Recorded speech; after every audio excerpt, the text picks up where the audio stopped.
What's going on, guys? Chase Daniel here. Thank you so much for liking and subscribing to the YouTube channel. We are back with another edition of Chase's Pick Six. This is week 14. We have 3 games this week that will decide who is in first place in the division. Want to give a shout out to myself. That's right. I went 11-3 2 weeks ago, 11-3 the week prior to that. We didn't do picks last week because it was Thanksgiving, so 22-6. Well, you can tell everybody. This is the third iteration of this video. It's Chase's Pick Six, where I pick 6 of the biggest games of the week, including rapid fire picks next. Let's get into it. Bears at Packers, and why it's in my pick 6, it's got massive NFC playoff implications and 2 young quarterbacks, I think, that are trending upward really in different ways. This is for first place in the NFC North. Let this sink in, Bears fans. I know I have a lot on this channel. You guys, as of right now, are the number 1 seed in the NFC. And it has nothing to do with your quarterback. Number 1 in the NFC. Your defense is opportunistic. You guys to get a lot of takeaways. You're getting guys healthy. That's a huge thing. Your 2 running backs are unbelievable. 7th round pick, and then Swift. You guys have a lot of offensive weapons. Here's the crazy thing about it. Here's why I think the Bears can continue to get better, even though their record states that they're the 1 seed right now. It's because Caleb Williams. I do think that Caleb Williams can become a better quarterback. What does he need? Well, he needs to, 1, complete more footballs. He is absolute worst in the league in accuracy. That is not a lie. That is a stat. He ranks 32nd in the NFL in completion percentage. I do like what he's doing, though. He's playing a lot faster from the pocket, specifically this last month.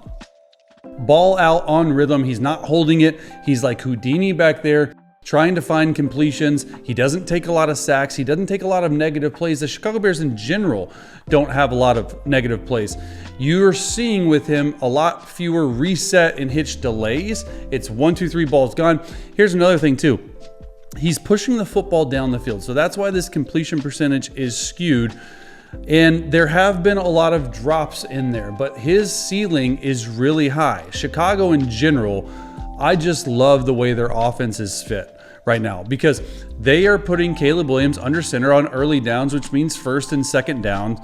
And in shotgun, there's some RPO looks, but there's a lot being put on Caleb Williams to get in and out of the right play at the right time, given looks that the defense gives. So you see these play action shots on 1st and 2nd down the field. Instead of taking these shots down the field at all times when they're not there, you're going to have to do a good job of checking the football down against this Green Bay Packers defense.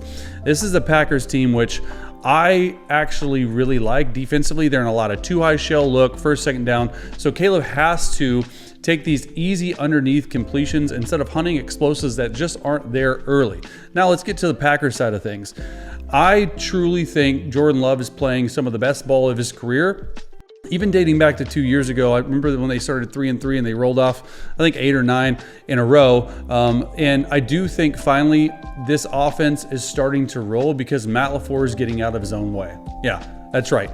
There's tons of motions, tons of checks. They were trying to outsmart defenses at all times. Sometimes you just got to line up and say, hey, our players are better than your players. They have a really unique run game. And I think they're making reads simpler for Jordan Love, and you see he's playing a lot faster. A lot of touchdown passes the last few games. Here's why this game's hard to pick, and this is why my confidence meter is only 2 out of 5. It's on the road, and the Bears' run game travels. The Bears are getting back healthy, but I do think that the Packers pull this one off 24-20. The keys to the matchup really are the Bears' run game versus Green Bay's sort of inconsistent front. How do you block Micah Parsons? Against the run, they've been inconsistent. They've been really good against the pass.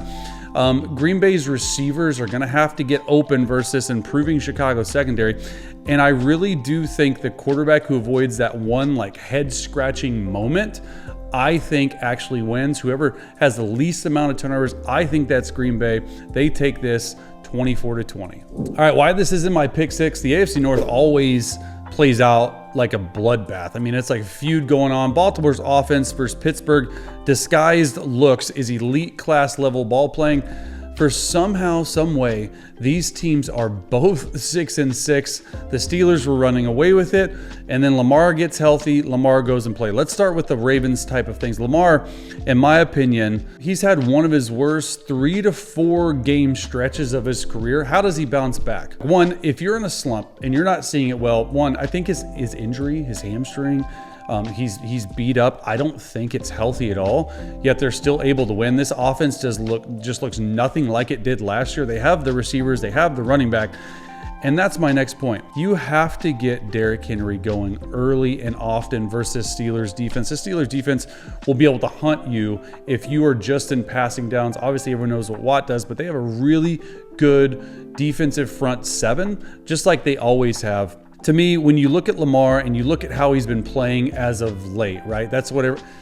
It comes down to the injury, but it also comes down to he's just not hitting the open guys. And because they've become so reliant on the pass game since Lamar has been back, I think they're strong. Get him under center, get that play action going, get Derrick Henry 20, 25 carries. And you know this run game is not going to be as unique or as challenging if you don't have Lamar Jackson running football. So you have to do something to sort of even that out. Now let's go to the Steelers side of things. Aaron Rodgers, man, like bloodied, broken nose. I think he's going to end up playing, but he just hasn't played really well. I think the one thing that sort of carried this defense has been their linebacker play, and also they have the best safety in football. It's unbelievable. I think, one, if the Steelers want a chance to win, they have to get DK Metcalf more involved. I've been seeing a lot more of just line up at the line of scrimmage, Rodgers checking this. And there was this whole thing about, hey, get on the same page. There's a lot of checks with the receivers and Rodgers publicly called them out again, like he did last year with New York and Jets and Mike Williams, which doesn't seem to matter much. But I just think that this Rodgers team, they have to protect him. He can't hold on to the football like he once did. This offensive line still for the Pittsburgh Steelers is not great. I think they must attack the middle of the field. The biggest thing is how healthy is Aaron Rodgers. I do think, though, the Ravens take this game in a low-scoring affair, 23-16. I just don't know how good of a matchup this will be. My confidence meter on this is 4.5 out of 5 stars. And then the keys to the matchup, really, Baltimore's run game versus Pittsburgh front. It's a huge early down decider, first, second down. The Steelers have to find ways to get explosives. I think they're bottom third in the league at creating them. And Baltimore, here's the thing, you have to finish in the red zone. But my pick, Ravens 23, Steelers 16. All right, next game in the Chase's pick 6, Colts at Jaguars. This is for first place in the AFC South. And why it's a pick 6? Well, everyone thought the Colts were the toast of the town, the best team in the NFL. And as of late, Daniel Jones, fractured fibula, fractured leg. He's still playing. Jonathan Taylor hasn't been as good. This Colts defense hasn't been as good. They're without Sauce Gardner in this game, but it's a massive AFC South swing game. Both QBs, I think, are sort of volatile. One week we see Daniel Jones playing really well. As of late, he hasn't. The next week, Trevor Lawrence, he's playing well. He's not playing well. And the biggest thing in this matchup, the Colts haven't won in Jacksonville since September of 2014. I was still in the league, man. I was with the Chiefs, and 2014 was the last time the Colts won in Jacksonville. All right, let's break it down. So Daniel Jones, broken leg. He can't move as much in the pocket. One thing that separates Daniel Jones and how he's been playing this year, I really truly believe it's his athleticism. When you have a broken leg, you're not moving around. And when you don't have a run game, Jonathan Taylor, it's sort of been figured out these last few weeks. You got to rely heavily on the run on the road. You have to play keep away. You cannot turn this football away. The Jacksonville Jaguars are pretty good at taking it away. You have to protect the football. This Jags defense will play single high early. It'll force quick processing throws. It'll be a big test for Daniel Jones. Get these receivers matched up one-on-one outside. Now, the Jacksonville Jaguars side of things, 8-4. They're the least talked about 8-4 team I've ever talked about. I mean, it's unbelievable because no one pays attention to them because they've been so inconsistent. I do think Liam Cohen has done an excellent job in his first year, really figuring out how Trevor Lawrence ticks. 11 interceptions for Trevor Lawrence, only 16 touchdown passes. The biggest thing for here, the Jags just need to give him more defined reads. fewer hero ball mistakes. He tries to fit balls into windows that really just don't make sense, and he needs to be better versus pressure. I think the Colts need to sit back in this game defensively and let Trevor Lawrence try to pick them apart. Make Trevor Lawrence play quarterback, get pressure on this front four. The confidence meter in this pick, first of all, it's 3 out of 5 because the AFC South, who knows? This is a massive game in it. I do think the Jaguars continue winning against the Colts at home. I have the Jaguars 27-23. And the matchup keys for me, Indy's run game versus Jacksonville front. They have to run the football. The Colts' explosive runs versus Jags' inconsistent tackling. That's something I want to watch. Jonathan Taylor is a home run threat every time he touches the ball. And the biggest thing, the thing that's going to decide if the Jacksonville Jaguars win or not, how many turnovers does Trevor Lawrence have? I can give him 1. You cannot have more than 1. You have to figure out ways to score in the red zone. I got Jags 27, Colts 23. All right, next matchup, and probably my favorite in Chase's Pick 6 is game number 4, Texans at the Chiefs. And why it's in the Pick 6, have we been living under a rock? The Chiefs have a 1-game season. They have to win this game. And also Patrick Mahomes and CJ Stroud, two of the best younger, I guess Mahomes isn't young, he's 30-ish, but two of the best younger quarterbacks in the entire game. And here's what I love about this Texans team. I think they've won 4 or 5 in a row, but they've done it with their defense. Davis Mills, I think, won 3 in a row or 2 in a row, filling in for CJ Stroud when CJ Stroud was coming back from a concussion.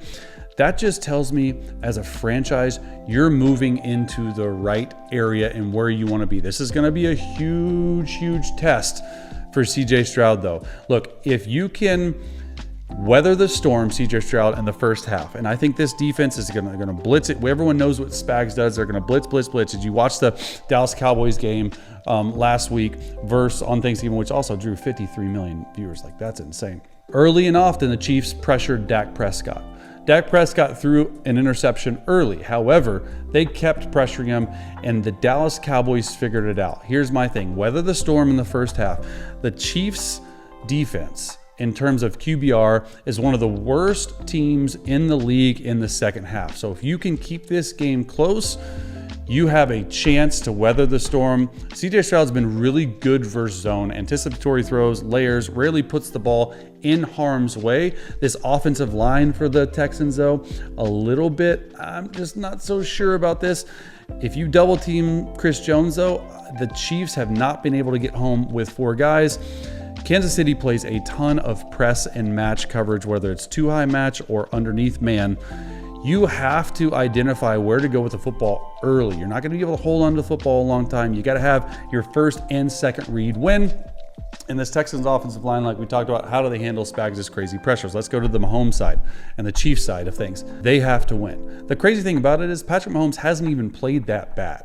Like, when you really look at the game and you look at everything that's been going on, he hasn't played bad at all. The matchup keys for Kansas City leans into motions, orbits, stacks, releases. That's when they become unbeatable because they get free runs at safeties and they have a lot of team speed. They have to do that early. This is a very difficult defense to go against, however. You have to be two-dimensional. You cannot just run the football. You cannot just throw the football. You have to do a big mix of both. The Texans defense is probably the best defense they've played. They're playing really aggressive.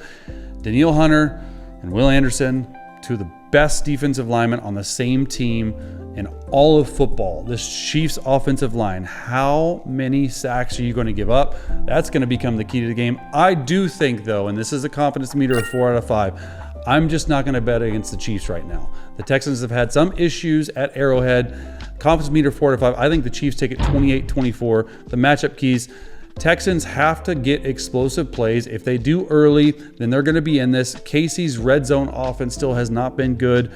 They have to score, and whichever quarterback avoids the force it throw or the take a sack, Mahomes is known to do that.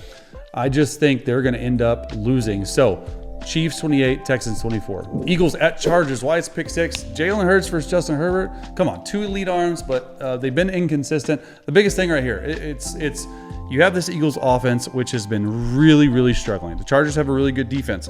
It's going to come down to how well Justin Herbert, he broke his hand. You saw a pad on it. He had surgery. Is he going to play? How consistent will he be? I mean, that's going to be bottom line. Eagles, number one thing, and the biggest thing on offense. One, continue throwing the ball to A.J. Brown. Two, get Saquon Barkley going, please. You're like 30th or 31st in the league in running. You have to rush the football versus this Chargers defense. All right, Justin Herbert, obviously, broken hand. He's been playing great, but he's been carrying the whole operation. We're going to need other people around him to step up. This offensive line is a little bit worrisome at spots. They haven't been great. When Justin Herbert's been pressured and sacked, he has not done well. Vic Fangio in general, he does not like the pressure. He gets pressure on the quarterback with that front four. This is going to be a tough test for the Chargers. I got my confidence meter of this. I think it's a 4.5 out of 5. I got Eagles winning 24, Chargers 20. All right, last one in my Chase's pick 6. Bengals at the Bills. You're like, Chase, why are you picking Bengals and Bills? Well, guess what? Joe Burrow's back. Right? Two explosive quarterbacks, Josh Allen, Joe Burrow, 2 playoff level offenses, a game that always could turn chaotic. The Bills are at home.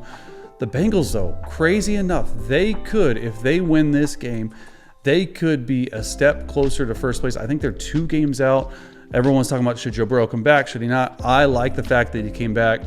I do think the pocket movement is fully back. He just gives that offense another level. I know Joe Flacco did a really good job, but the key is Josh Allen versus Bengals defense. I mean, the Bengals are going to have to score 35 to win. I don't think they do.